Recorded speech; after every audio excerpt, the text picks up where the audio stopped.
এই যে আমরা যারা মনে করেন যে বলি যে আমাদের দেশটা 90% মুসলমানের দেশ, 90% মুসলমানের দেশ, আমি সেই সব লোকদের উদ্দেশ্যে কিছু কথা বলতে চাই।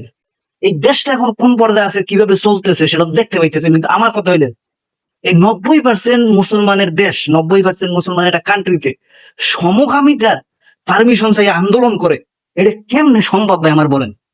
মানে আমাদের দেশটা কোথায় কোন পর্যায়ে চলে গেলে এই অবস্থা হয়? হ্যাঁ, অবশ্যই এই দেশে মুসলমান বেশি, মুসলমান ঘনিষ্ঠ দেশ, মুসলমান সংখ্যা বেশি, কিন্তু এই দেশে সমকামিতার পারমিশন চাই আন্দোলন পর্যন্ত করে, তাহলে আমাদের দেশের গোয়াটা কি পরিমাণ মারা গেছে এটা ভাবতে পারেন আপনি?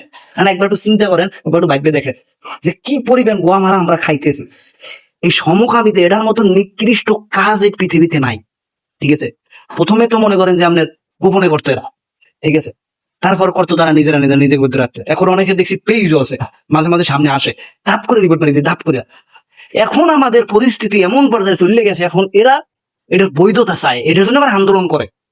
আমাদের 90% মুসলিম দেশ, একটা কান্ট্রিতে সমকামিতার বৈধতা চাইয়ে আন্দোলন করতেছে, আর আমরা সেটা দেখে, আমাদের পুলিশ বাইরে সেটা দেখে তাদের সাথে কিছু বাদ বিতরণ করে মনে করেন তাদের সরাইতে চেষ্টা করতেছে। জনগণ অবশ্যই অ্যাকশন নিয়েছে, যারা অ্যাকশন নিয়েছেন তাদেরকে আমি জানাই সেলুট এবং কি অসংখ্য অসংখ্য ধন্যবাদ, তাদের আপনাদের প্রতি আলাদা একটা সম্মান।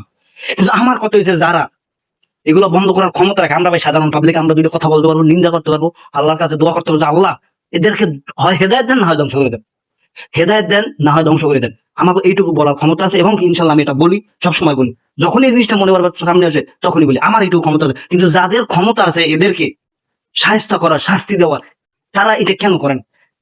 আমি আরো অনেক আগে একটা ভিডিওতে বলছিলাম, প্রায় 1-2 বছর আগে, যে আপনার এক মেয়ে মেয়ে মনে করেন যে সম্পর্ক, হ্যাঁ, এক মেয়ে আর এক মেয়ের বাড়িতে চলে গেছে, এটা আমি দেখছি মানুষের ভিডিও বানাইতেছে, তাদেরকে বুঝাইতেছে। তখন আমি বলছি ভিডিওটা দেখে বুঝানোর কি আছে এখানে?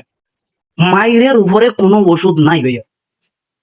এই এইসব কাজের জন্য মায়ের হলো 1 নাম্বার ওষুধ। যেমন আমরা যদি জ্বরাই, তাহলে আপনি যদি নাফাটা খান, নাফাটা খাইলে, নাফা এক্সট্রা খাইলে দেখবেন যে জ্বরটা কতক্ষণ একটু ছাইড়ে দেয়, শরীরে একটা ঘাম চলে আসে।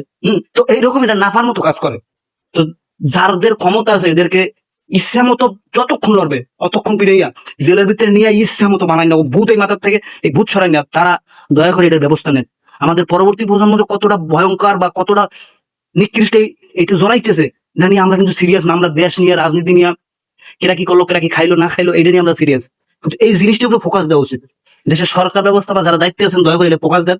এই জিনিসটা এই অল্প থাকতে থাকতে শেষ করেন। মানুষের যদি শরীরে অসুখ হয় সেটা কিন্তু অল্প যখন থাকে তখন খাইলেও এটা ঠিক হয়ে যায়, কিন্তু এটা যখন বেশি গাড়াই যায় তখন এটা কন্ট্রোল করা সম্ভব না। তো আমরা এই জিনিসটা কোনো সিরিয়াস নিতেছি না। এটা যখন বেশি গাড়াই যাবে তখন কিন্তু আমাদের কিছু করার থাকবে না।